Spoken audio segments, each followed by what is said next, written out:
Good morning, ladies and gentlemen. Today, we are joined from Baghdad, Iraq, by U.S. Army Colonel Thomas Veale. Colonel Veale serves as the Director of Public Affairs for Combined Joint Task Force, Operation Inherent Resolve, which is the military coalition headquarters directing combat operations against ISIS in Iraq and Syria and providing military support to our partner forces in both nations. Before we get started, we'll do a quick communications check. Colonel Veale, sir, how do you hear me? Loud and clear, how me? Great. Can we get the volume up just a little bit in the room here? All right. With that, sir, we will turn it over to you for an opening statement. Thank you, Adrian. Good morning, ladies and gentlemen. Today I'll cover two named operations in Iraq and Syria and close with some special topics. In Syria, Operation Roundup is in its 36th day of accelerating the defeat of ISIS remnants in the Middle Euphrates River Valley and the Syria-Iraq border region. Roundup began on May 1st and Phase 1 ended May 14th when Syrian Democratic Forces secured the town of Baghdad, a key location near the Syria-Iraq border. Phase 2 of Operation Roundup began this past Sunday and is focused on clearing Dashisha, Syria. Throughout Operation Roundup, our SDF partners on the ground have been supported by Iraqi and coalition forces' cross-border air and artillery strikes. Close coordination with Iraqi security forces has ensured tight security on the Iraqi side of the border to prevent ISIS escape from Syria into Iraq. Communications and relationships among coalition members and partner forces at all levels remain strong. Our unity of purpose, coupled with Russian deconfliction efforts, help maintain focus on the common objective of defeating ISIS. The increased operational tempo under Operation Roundup includes 225 coalition partner strikes in May. That's a 304% increase over March and a 123% increase over April strikes. We and our partners have pounded ISIS remnants from the ground and air in relentless pursuit of their leaders and fighters. ISIS morale is low and leaders are scurrying for their lives. Thanks to increased coalition and partner pressure, quite a bit of ISIS traffic is now flowing west towards Syrian regime-held territory. We're also announcing the recent removal of a high-level ISIS operative from the battlefield in Syria.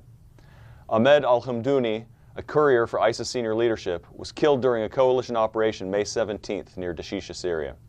Al-Hamdouni carried messages among high-level ISIS leaders throughout Syria and Iraq. His death hinders ISIS leadership's ability to communicate securely and increases their risk of public exposure or further isolation. Our Iraqi security forces partners continue to provide excellent internal security as well as border security to protect Iraq's sovereign soil and citizens. Citizens are increasingly returning home as well. When Major General Gedney was at this podium last December, he said Iraq had passed a tipping point with internally displaced persons. During that month, the number of returnees numbered more than 2.8 million Iraqis, which surpassed the number of those who remained displaced at fewer than 2.8 million. We're glad to report between mid-April and mid-May about 90,000 more Iraqis returned to their homes or home areas. So to date, more than 3.7 million Iraqis have returned home. Regarding Operation Roundup, I'll reiterate and emphasize the ISF's key role in securing the Iraqi side of the border with Syria. Iraqi border guard forces and the Iraqi army have covered the western border as our partners' ground offensive attacks ISIS remnants in Syria. Iraqi forces have not simply been the anvil, though, they're also the hammer. We've got a map and some strike footage for you to see here. The map depicts several Iraqi Air Force strikes in support of Operation Roundup, reflecting an advanced Iraqi aviation and planning capability that continues to get better every day. We've also got a short strike video clip demonstrating Iraqi Air Force F-16 fighters in action in Syria. If you'd please cue the clip. What you see here is footage from 4 separate strikes by the Iraqi Air Force in April and May. These strikes took out key ISIS facilities in support of Operation Roundup. There will be more. Additionally, Iraqi artillery has operated with coalition artillery in cross-border missions, and will continue to do so until ISIS remnants are annihilated. The coalition also continues support to Iraq through Operation Reliable Partnership, which will enhance Iraqi security forces' ability to train and equip themselves. Reliable Partnership will build resilience and security and sustainment capabilities, as well as the growing air enterprise, security policy and operations, intelligence, and counterterrorism. Brigadier General Vanacci's engagement in this forum 2 weeks ago highlighted the training in various security functions, which has benefited more than 150,000 Iraqis in the past 3 years. Our work with the Iraqi security forces also includes the provision of 17 brigades worth of equipment and vehicles to Iraqi security forces. We view Reliable Partnership as an investment in Iraq's future security, which, as the fight against ISIS has demonstrated, is an investment in global security.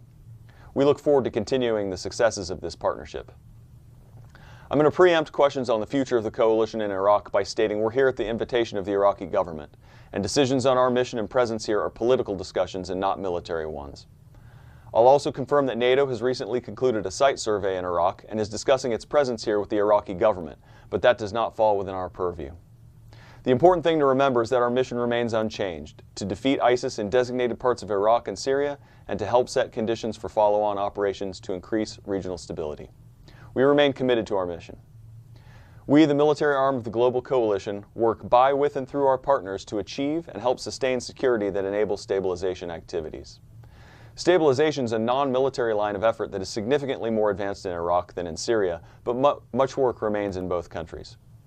Most obviously, we must defeat the remaining presence of ISIS conventional forces in Syria and prevent the return of conditions favorable to ISIS.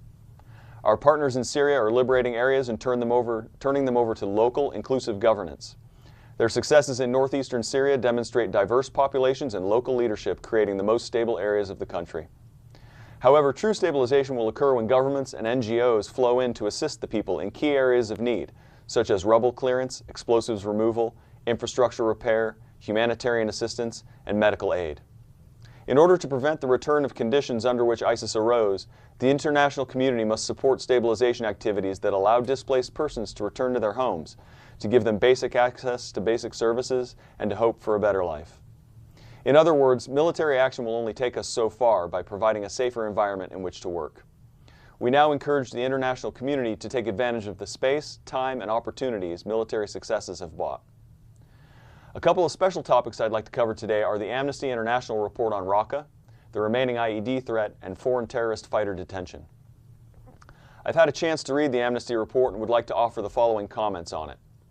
First, I think the report underscores the human tragedy of this war, which was brought on by an evil criminal organization that at its peak subjected 7.7 million Iraqis and Syrians to its brutal rule. Thanks to the coalition and our partners, those people and their homes have been liberated. In fact, I'd point out that Amnesty's visit to Raqqa for 11 days in February was made possible by ISIS' defeat there last year. The coalition's messaging has been consistent since we stood up in late 2014. We adhere to a meticulous targeting and strike process that always aims to minimize harm to non-combatants and civilian infrastructure. We have also been transparent in our process and accountability, publishing weekly strike reports and monthly civilian casualty statements on our website. We published 2 press releases pertaining to the evacuation arrangement between Raqqa tribal leaders and ISIS remaining in Raqqa. We were very clear that we disagreed with the agreement. In fact, Marine Brigadier General James Glynn was filmed by a Syrian in the tribal venue as he stated the coalition's disagreement prior to the evacuation. Nonetheless, and we've said this publicly as well, part of working by, with, and through partners entails accepting local solutions to local issues. The actual process of evacuation did not involve the coalition, so you'll have to discuss that process with the Raqqa Civil Council, the tribal leaders themselves, and the security forces that were present for the screening of evacuees. I'll state my 3 major objections to the Amnesty report. First, they never asked us for a comment, an interview, or a courtesy check of the draft. They also failed to check the public record thoroughly. So not only did they not discuss the article with us, but they didn't thoroughly research things we've said. One example is their assertion that 3rd Corps formed the primary staff around Lieutenant General Townsend. That is not true.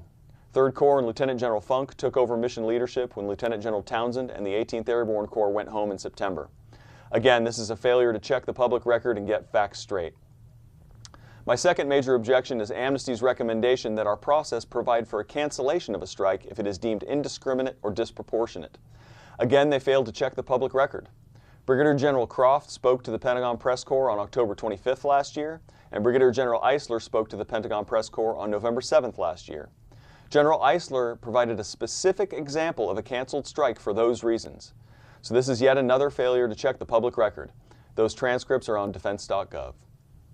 My third and biggest objection to the Amnesty report is the prima facie argument on page 14 that the coalition violated international law. In other words, they are literally judging us guilty until proven innocent. That's a bold rhetorical move by an organization that fails to check the public record or consult the accused.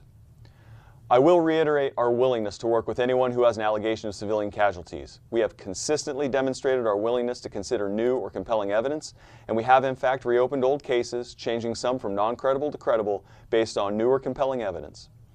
I'll close this topic by acknowledging the terrible destruction this war has brought to the people of Iraq and Syria and our role in it.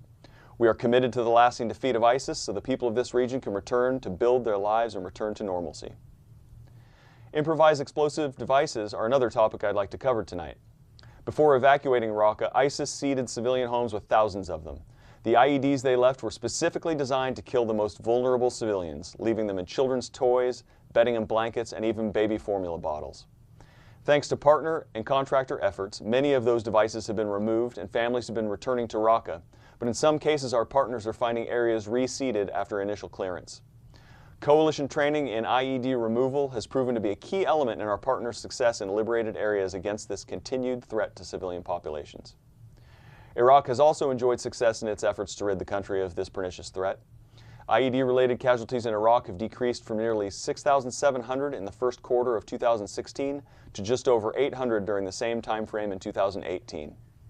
Vehicle-borne IED attacks, which tend to be more harmful, have also been reduced from 64% of all IED explosions in 2016 to about 17% of the total thus far in 2018.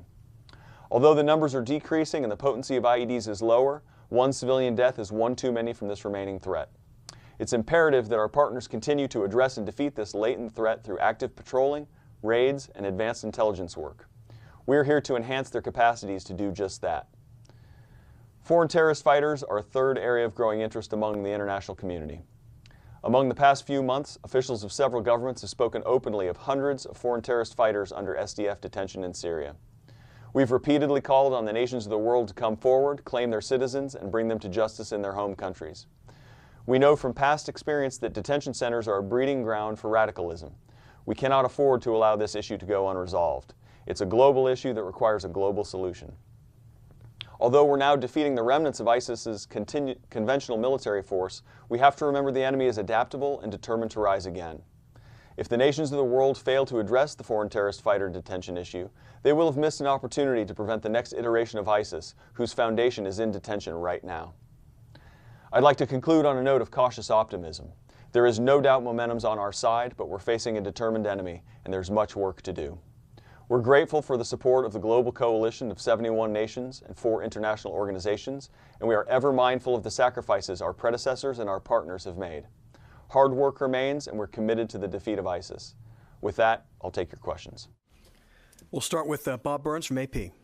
Thank you. Colonel, question about the Manbij deal that was announced. Could you comment on the broader meaning of that arrangement for the broader campaign against ISIS in Syria?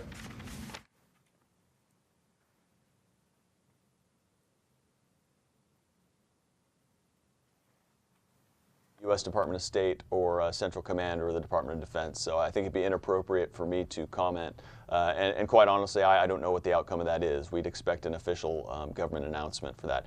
However, we have long said we understand Turkey's valid security concerns along its southern border. They are a coalition member and they are a valued NATO partner. And so working closely with them through these discussions is exactly the right approach to this issue. Can I just ask you to repeat your answer, because we couldn't hear the first few things you said there.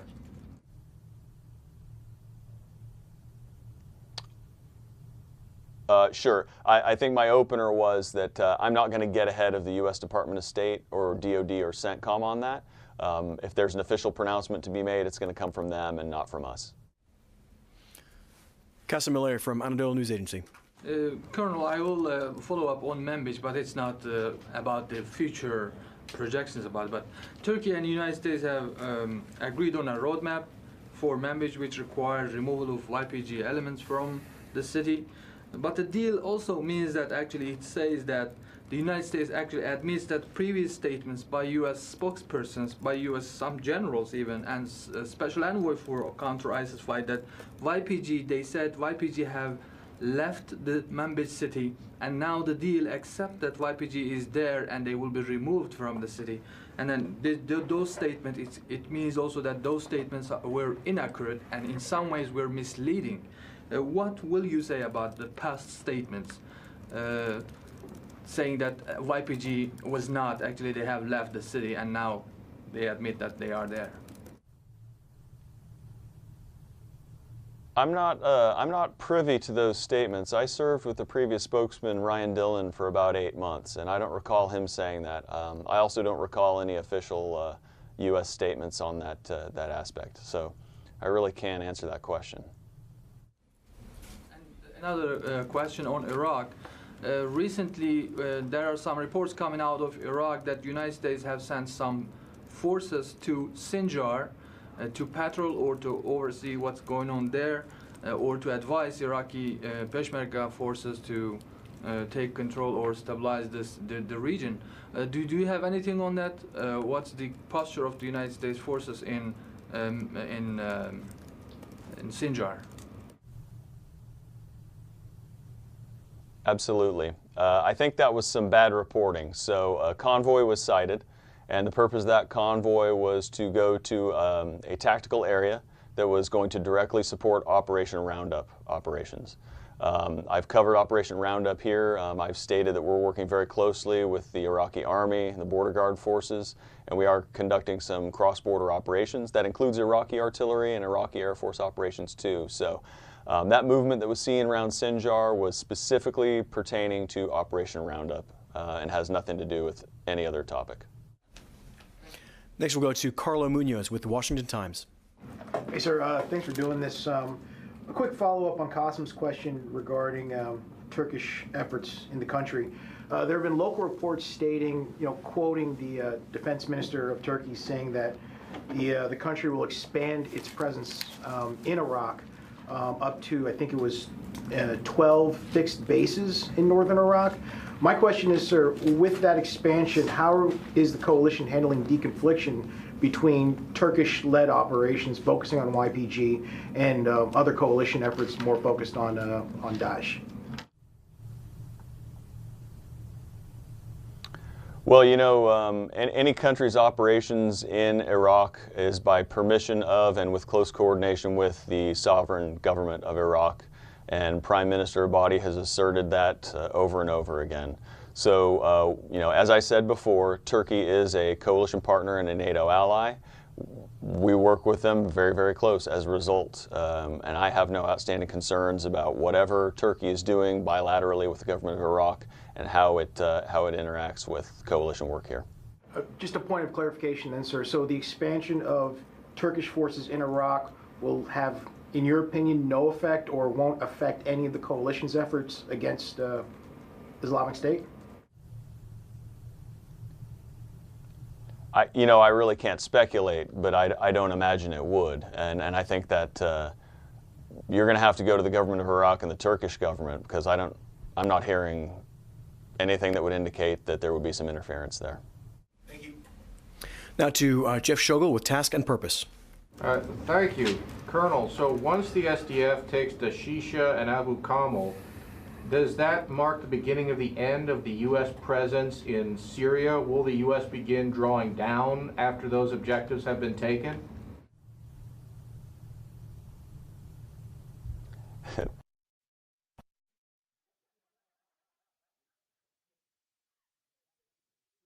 Face is frozen. I don't know if you can hear us over here. Radio check. Over.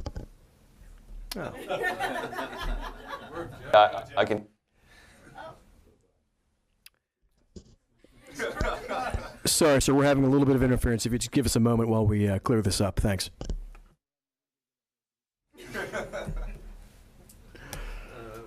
All right. Oh. All right, sir. We can see you. Can you hear me, sir?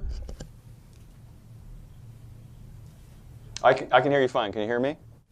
We hear you great, sir. So, Jeff, if you want to re-ask your question again. Of course. Once the SDF takes its objectives into Shisha and elsewhere, does that mark the beginning of the end of the U.S. military presence in Syria? Will that begin the transition, the withdrawal of U.S. troops from Syria?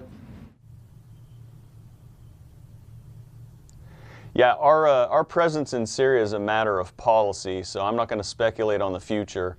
Secretary Mattis was very clear that we'll support the SDF through a resolution. He said that several months ago. There's a political process set forth in UN Security Council Resolution 2254, and that's going to obviously dictate quite a bit about the end, as you say, the beginning of the end in Syria. But we'll do what the policymakers want us to do. Right now, there's still a lot of work to be done to defeat ISIS. They have a fielded conventional threat in Syria, and that's what we're doing. If I could follow up, is there a timeline for withdrawing U.S. forces from Syria as we speak?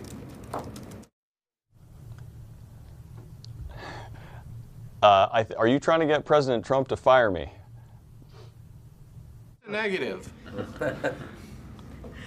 You know, we're not going to talk timelines. You know, this is a conditions-based campaign right here, and the condition is, as very clearly stated, the annihilation of ISIS. Thank you. Now to Barbara Starr with CNN. Hi, Colonel. A couple of questions. Aside from your joke about this, I mean, is there a timeline, even if you cannot, 3 questions. Is there a timeline, in fact, even if you cannot say what it is? Can you clarify, is the U.S. military in the field operating under a timeline? If you can't tell us what it is, just tell us yes or no. My second question is, in this current set of operations you're describing, what is your estimate of how many ISIS left on both sides of the border? You describe a conventional ISIS threat in Syria. How many fighters do you estimate are there? How many do you feel are on the Iraqi side of the border? And my very quick third question is, separate from Amnesty International's report, how can you ever really know how many civilians were killed by U.S. and coalition strikes, given the fact the U.S. wasn't really ever on the ground? Can you ever really know?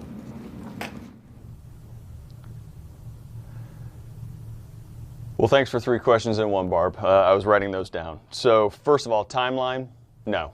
We are a conditions-based organization. We're going to fight until the ISIS threat's eliminated and there is a political resolution under UNSCR 2254. That's clear.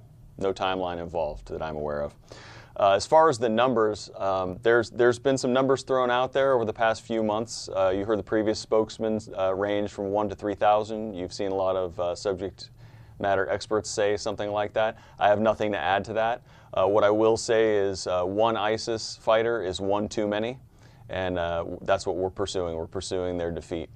Now, as far as how do we know how many civilians were killed, I'm just being honest, no one will ever know. Anyone who claims they will know is lying, and there's no possible way. When we do our civilian casualty estimates, we are saying that with a degree of certainty, we have killed at least X number of people. And that is extremely unfortunate. It is a terrible, awful part of this war, and we're trying to evaluate the evidence that we have, the best evidence we have. But I don't think we'll never know. We'll never know those numbers. Next to Carla Babb with Voice of America. Thank you for doing this. I want to follow up on Barbara's question real quick about the numbers. You said 1 ISIS fighter is 1 too many, but realistically, how many fighters left would be considered a victory for the United States? Because we've been kind of hovering at that 97% of territory cleared, 1 to 3,000 ISIS fighters for several months now. So what does the United States and the coalition consider to be a definite victory? That's the first question, and then I have one follow. Yeah, so we're less concerned with numbers than with capability. So obviously, we want to defeat the military, the conventional fielded force, which we're doing right now. We know they're going to transition to something else. They came from terrorism. They may return to some form of insurgency. I think some U.S. officials have I think General McKenzie spoke on that last week.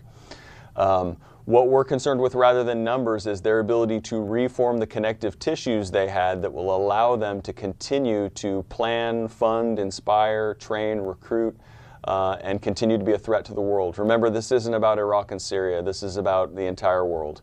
There are multiple countries who have been attacked using plans or inspiration or weapons that generated out of this region, and that's what we're going to do. We're going to take out that capability. So I'm not going to get into the numbers game. Okay, thank you. And then my follow is on the Amnesty report. They point out 4 different cases with different families who were killed. They also say that at those times there were no fighters in the vicinity, so they considered that a civilian strike. I'm just curious, are those strikes that were pointed out in the Amnesty report, were they also compatible and parallel with the civilian casualty reports that you guys have put out? Are these strikes that you had already admitted to having civilian casualties, or were these the strikes that you were unaware of? Well, I'm aware they did cite specifically from our strike report and our CivCast report, and I can tell you with confidence that we are always willing to reevaluate cases based on newer compelling evidence. That's what I said in my statement. As I speak, people are looking at that article and trying to correlate those claims to the strike log. And how the Battle of Raqqa unfolded as our participation went in it. And so that will continue to be evaluated. We are open to working with anyone. I think you could talk to Air Wars and find from them that we work with them very regularly, and we're always accepting new data from them, and we have a back and forth with them that's very productive. And we're just as willing to work with Amnesty International. As I said, I wish we'd worked with them earlier, but they didn't come to us. They just went ahead and published. You guys are currently reevaluating those 4 cases, and you'll present us with whatever you've done after the reevaluation once that's completed? I'm saying that the data presented in that article or in that study will be a part of reevaluation if it suffices as new or compelling evidence in a case we've already addressed. Next to Lori Milroy with Kurdistan 24. I think he's still talking. I think Rock is closed out.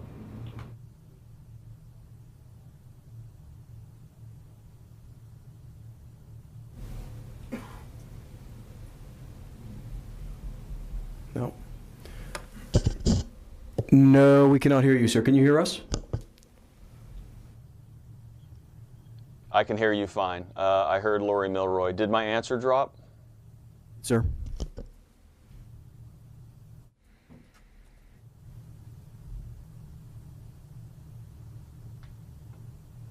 Can you hear me, sir? I can hear you fine. Can you hear me? We hear you just fine, sir. Lori, why don't you re-ask your question? Okay. General Piat met yesterday with the Chancellor of the Kurdistan Region Security Council. Could you give us a readout on that meeting? Lori, I got your question earlier and I looked into it, and General Piat does not intend to release any form of notes out of that, but I have asked them for a statement for you. So. And you'll get it to me. Question. Over the weekend, the Syrian President Bashar al-Assad and then the foreign minister made strong demands that the U.S. leave Syria. And implicit was a threat of terrorism. What's your response to that? Well, first of all, I wish he were more concerned with defeating ISIS in his own country. And we are not there to participate in the civil war, and we're not attempting to engage with Assad's forces. And I understand what he said, and we have asserted our right over and over for self-defense, and we've demonstrated our ability to do that. Are you concerned about a combination of Syrian and Iranian terrorism like the U.S. experienced in the 1980s in Lebanon? I'm sorry, can you repeat the question? In the 1980s, when the U.S. was in Lebanon, it experienced a wave of terrorist attacks from Syria and Iran that drove the United States out of Lebanon, particularly the Marine barracks bombing. Are you concerned about a repeat of that now? I am not concerned about that. Our operations area is east of the Euphrates in northeastern Syria. As I said in my opening statement, it is the most secure and stable part of the country, so that is not a concern for me. Next to Ryan Brown with CNN. Hey, Colonel, thanks for doing this. Have coalition forces in and around Manbij come under attack by any rebel groups in the last month or so? And if I can, I have one additional follow-up to that. Yeah, I'm not aware of any. I have nothing for you on that. Great. And with regards to Antonov, I understand there was a bit of a fight between U.S.-backed rebels there and ISIS today. There was also a lot of talk in local media reports that the base was going to be part of some arrangement, potentially to get Iranian forces away from the border with Israel. Can you talk a little bit about the future of that base? Is there any plans to change that, and what the situation is? How is there still ISIS there? All this, considering that this base has been in operation for some time, there's still ISIS present.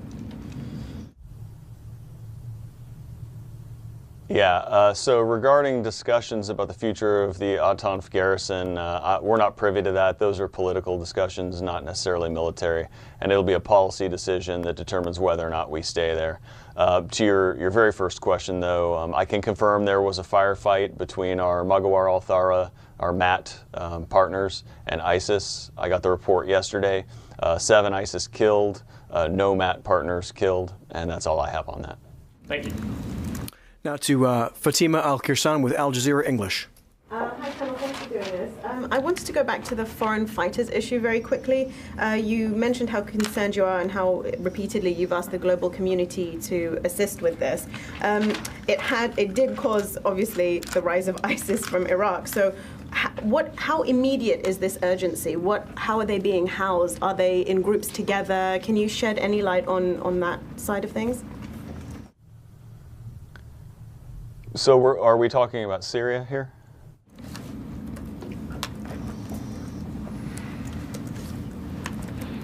Yes, foreign fighters in Syria. In Syria, okay. So our Syrian Democratic Forces partners have adequate facilities right now to house and care for the detainees. As you can imagine, it is a drain on their resources. They are not a policing organization. We wish they could dedicate all their resources to doing the work they've done so well for the past 3 years, which is kill and capture ISIS. So that's why we're calling on the international community, because there are citizens of various nations in detention there that should go home to face justice. That's not an SDF job. Can I have one follow, please? Have any members of the global community offered any assistance yet? Have you had any response from any countries? I'm aware that some countries have responded to the call. I'm not at liberty to speak for any one country, so I'd urge you to go to the individual countries whose citizens are represented in the detention centers, but I am aware that there have been several countries who've come forward. Next to Ashley Roque with Shepherd Media. Hi, Colonel. I wanted to ask about the political situation in Iraq. It's still under review at this point, but what plans are underway to pull out if the U.S. is asked to?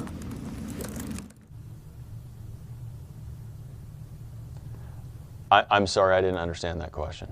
Sorry. The political elections in Iraq are still under review right now, but from the U.S., what plans are underway to withdraw if asked to? Well, as I said, we're here at the invitation of the government of Iraq. Everything we do is coordinated closely with and approved by them. We get questions all the time about building permanent coalition bases. There's no such thing. There are Iraqi bases where we do have some operations. So whatever the government of Iraq, duly formed, democratically elected, whatever they decide they want from the coalition, we'll comply with that. So. Just a quick. Why don't you ask your follow-up? Okay. Just on the timetable of how long it would take if you were asked to leave, how long would that take? And then what kind of impact could that have on a resurgence of ISIS? I'm not going to talk timelines. I'm just going to stick with that. What I will say about the resurgence with the resurgence of ISIS is there is work to be done to prevent the conditions under which they arose. There's some capabilities and capacities of our partners that need to be enhanced. We feel we're in the best position to do that. We've got a pretty good working relationship. We'd like to continue that. So I'm not going to speculate on what the future may hold, but we believe it is in everyone's best interest for a reliable partnership in Iraq to continue. Now to Louis Martinez with ABC. Hey, Colonel. Two questions, please. One on Manbij. What is the role of U.S. troops in Manbij right now? Are they still there to be a visible presence? What have they continued building up semi-permanent locations there? And then I have a follow-up on what's going on in Iran. Yeah, so coalition troops have been there for quite some time, and they're conducting security operations. They are not for presence. They're not there. This isn't like the Korean DMZ. They are there conducting security operations. And the future of that mission, again, that's subject to political discussion and policy determination.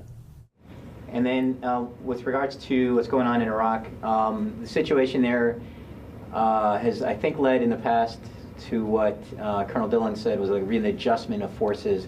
Has that continued, and has that also led to a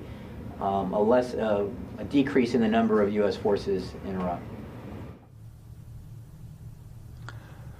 Yeah, well, so as I've said, we're a conditions-based organization. So as conditions on the ground change and as our partners' needs change, we will evolve and adapt to meet that need. So in early May, I think it was, late April or early May, we cased the CJ colors. You know that. We put out a press release that allowed us to achieve some efficiencies by combining some headquarters elements.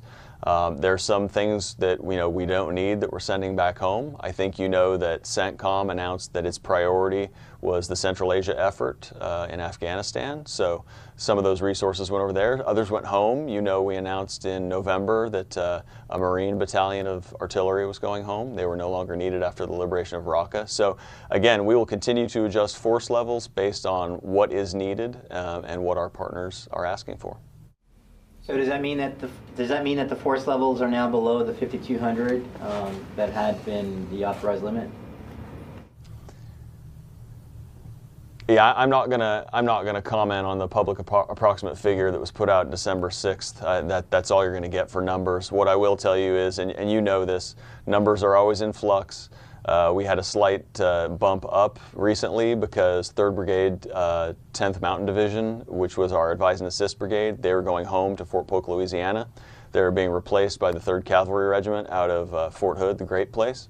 So during that relief in place, that transfer process, there was a slight increase in figures, and that happens all over the Combined Joint Operations area. Next to Thomas Watkins with AFP. Thank you. Just to build on the answer that you just gave Louis, is it fair then to say that there is no immediate plan to change the footprint of French or US Special Forces in Manbij? No immediate plan to change the footprint. I mean, again, I'm not going to talk operational details, but I will say that conditions on the ground will dictate what we have on the ground. And it's the commander's prerogative to organize his force accordingly, and that's what he's doing. Okay, I'm just asking, like, since the announcement that the SDF are withdrawing, has that had any immediate impact on the French and the US Special Forces in Manbij? Has what had any impact? The announcement about the SDF.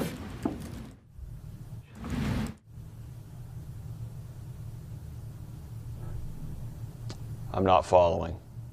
I mean, the SDF are withdrawing. Yeah, the military advisors announced this morning. Yeah, it was announced this morning that the SDF are withdrawing from Manbij. They're military advisors. The military advisors. Yeah, I don't know that that's a valid statement. I haven't seen an official proclamation to that effect. YPG. Can I interject? Yeah. Sure, go ahead. Sorry, Colonel. It's Tima from Al Jazeera English again. The YPG put out a statement saying that their military advisors would indeed withdraw from Manbij beginning tomorrow morning at 6 a.m. So I think that's what he's... Okay. Well, I guess we'll have to see what they do, but you know, I'm not following that statement. Okay, and then separately on the foreign fighters, can you give us a breakdown of how many and which countries they're from? The foreign terrorist fighters, I can't do that. You know, we view that as national information, and we're working with those governments, so we're not going to come out and break that down. Next to Tara Kopp with Military Times. Hi, Colonel. Thanks for doing this. I wanted to get back to something you said in your opening statement about Iraq, that there were NATO advisors on the ground in Iraq kind of assessing what the future footprint there would be like. Could you expand on that a little bit? What are they looking for? Is it for additional training sites or places where there would be a permanent coalition presence? So the question is, what do I think the Iraqis want the future footprint to be? No, I believe in your opening statement you said NATO had been assessing potential future sites in Iraq. No, so NATO was recently out here. They did what we call a pre-deployment site survey. They were invited by the government of Iraq. I think, you know, the government of Iraq is exploring options for continued training. I can't speak for NATO, I can't speak for the government of Iraq, and that's why I made that statement. I'm going to acknowledge that the PDSS happened, but that's not within our purview, as I said. But as a member of NATO, wouldn't the U.S. have a say or a role in any sort of future presence or any sort of site selections? Well, I think all NATO members can do a voluntary contribution to any NATO mission, yes. But does the indication that this team was on the ground there, does it suggest that basically the military presence there is kind of transitioning into a post-ISIS Iraq at the invitation, of course, of the Iraqi government? Well, of course, you know, as military leaders, we have to look down the road and consider what options are ahead of us. And again, you know, we're conditions-based. So there's been a significant downturn in the offensive against ISIS in Iraq. So we're focusing more heavily on those reliable partnership programs I talked to you about. You know, security operations and policy, the aviation enterprise, sustainment, intelligence. These are all areas that the Iraqis have asked for help on. And you know, we have the luxury of stepping up those efforts because the ISIS fight has decreased here. And just to make sure I understand you correctly, that would be more of a NATO-led future mission, or would it still be kind of a U.S.-led coalition approach?